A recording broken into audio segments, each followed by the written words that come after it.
नमस्कार सभी विद्यार्थियों का मेरे YouTube चैनल में।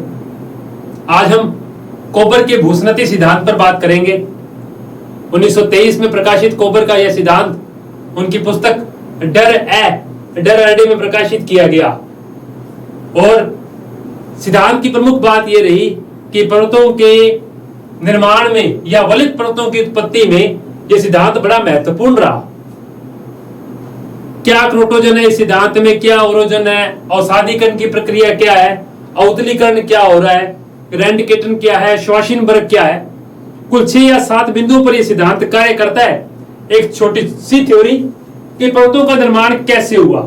तो कोपर का भूस्नति सिद्धांत जो कि पर्वतों के क्रम में या पर्वतों के उद्भव में महत्वपूर्ण सिद्धांत रहा, उस पर बात करते हैं।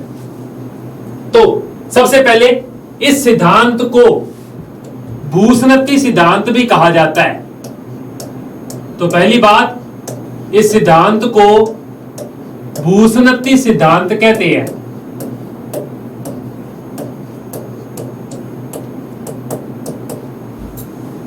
दूसरी बात यह रही कि यह सिद्धांत 1923 में जर्मन विद्वान कोपर द्वारा प्रतिपादित किया गया। पुस्तक रही डर अर्डे, जर्मन भाषा की पुस्तक है डर अर्डे। और यह सिद्धांत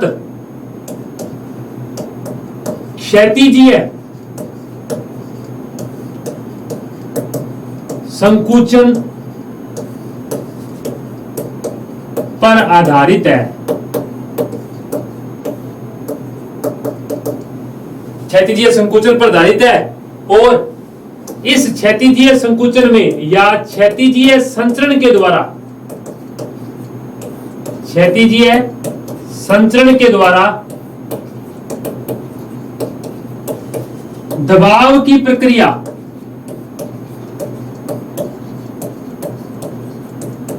कार्य करती है। इस क्षैतिजीय संचरण में कौन सी प्रक्रिया कार्य करती है? दबाव की प्रक्रिया कार्य करती है। तो भूस्नति सिद्धांत कहते हैं, जर्मन विद्वान कोपर ने दिया। पुस्तक डर अर्डे रही, क्षैतिजीय संकुचन पर आधारित है और इस पर दबाव की संकल्पना कार्य करती है। अब इस सिद्धांत का पूरा क्रम जानते हैं हम कि होता क्या है। एक कुछ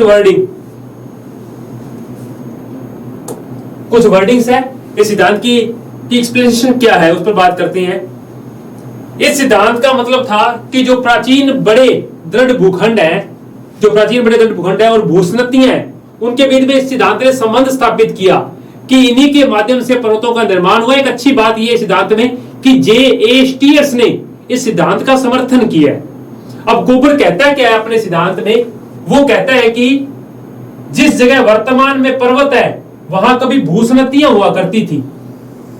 वहां कभी क्या हुआ करती थी? भूस्नतियां। भूस्नतियां क्या होती है? एक गड्ढे जिसमें मलबा भरा रहता है। इस भूस्नतियों को कोपर ओरोजन नाम देता है। क्या नाम देता है? ओरोजन। ध्यान रखेंगे, ओरोजन का मतलब भूस्नति, यानी भूस्नतियों को ही पर्वतों का पालना कहा गया है। यानी पर्वतों का निर्माण जो है वो भूस्नतियों से हुआ है। अब वो कहते हैं कि इन भूस्नतियों के किनारों पर बड़े बड़े भूखंड थे। क्या थे? बड़े बड़े भूखंड थे और इस भूखंडों को कोपर ने क्रोटोजन कहा है। क्या कहा है? क्रोटोजन। या आप इसे हिंदी में कहें तो दृढ़ या कठोर पिंड। तो इसके किनारों पर 2 बड़े बड़े दृढ़ या कठोर पिंड थे। अब वो कहते हैं कि भूस्नति में इन किनारों का मलबा टूट टूट कर गिरता रहा। यानी इस भूस्नति में मलबा गिरने से इस भूस्नति में एक प्रोसेस हुआ जिस प्रोसेस को कहते हैं अवसादीकरण, यानी सेडिमेंटेशन। अब मैं एक सिंपल सी बात करूं कि मेरे पास एक गट्टा है और इस गट्टे के किनारे पर दो बड़े भूखंड, मैंने दो मेज रखे, उनके बीच में गट्टा रखा और उसके ऊपर मलबा डालना शुरू किया। धीरे धीरे गट्टा जो है वो नीचे बैठना शुरू होगा। यानी जब इन दृढ़ भूखंडों का मलबा इस भूस्नती में गिरने लगा तो इस भूस्नती में अवसादीकरण की प्रक्रिया हुई। किसकी प्रक्रिया हुई? अवसादीकरण की। और अवसादीकरण की प्रक्रिया के बाद में भूस्नती की तली नीचे बैठने लगी, जिस प्रक्रिया को कहा गया अवतलन।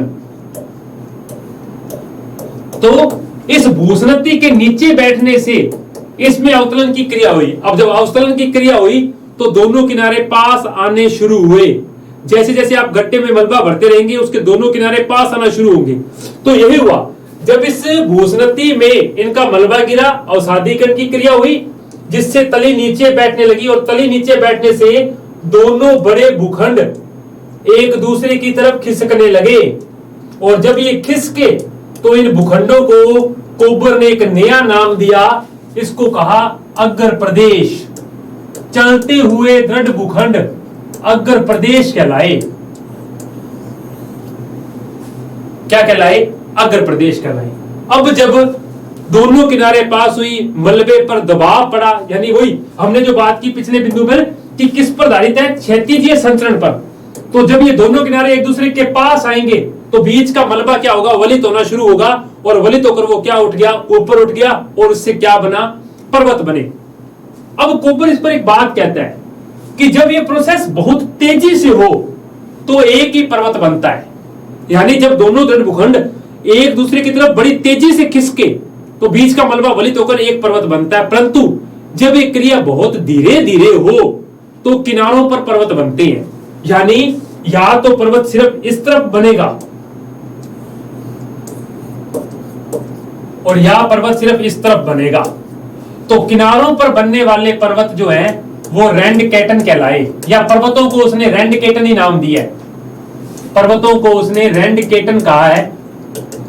और जो इनके मध्य में खाली भाग रहता है उसको उसने नाम दिया शवाशीन वर्ग। क्या नाम दिया?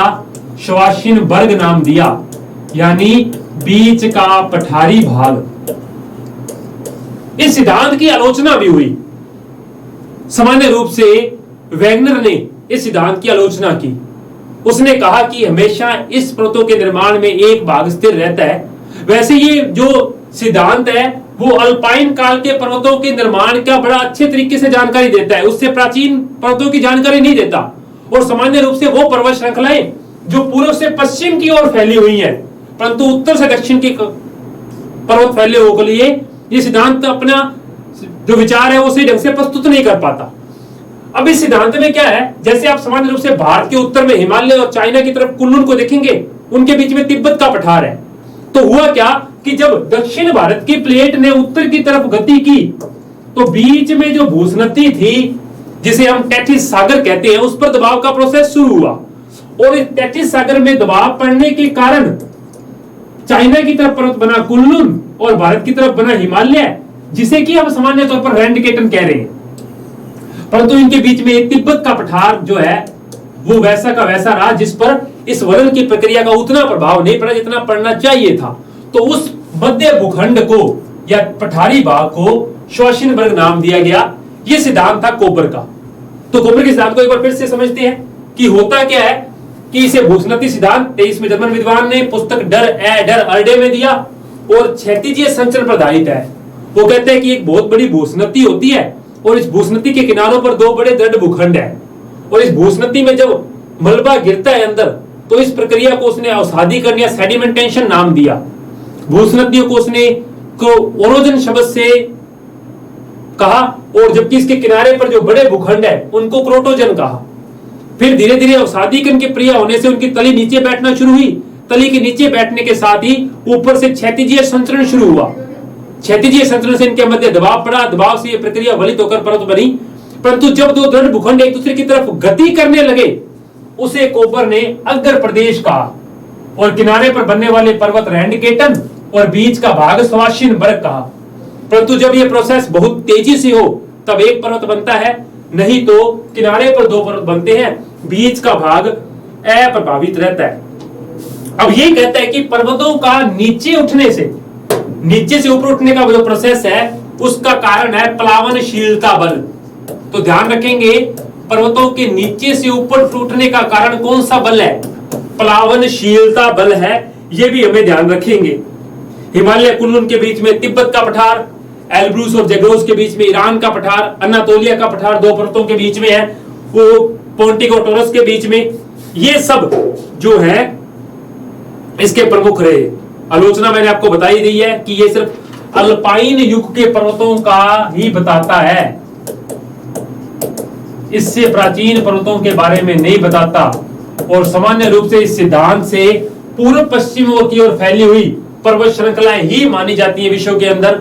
उत्तर दक्षिण का ये विचार प्रस्तुत नहीं करता। ये भूगोल में एक छोटा सा सिद्धांत था, कोबर का भूसनती सिद्धांत। अगली कक्षा में किसी और सिद्धांत पर बात करेंगे। तब तक के लिए धन्यवाद।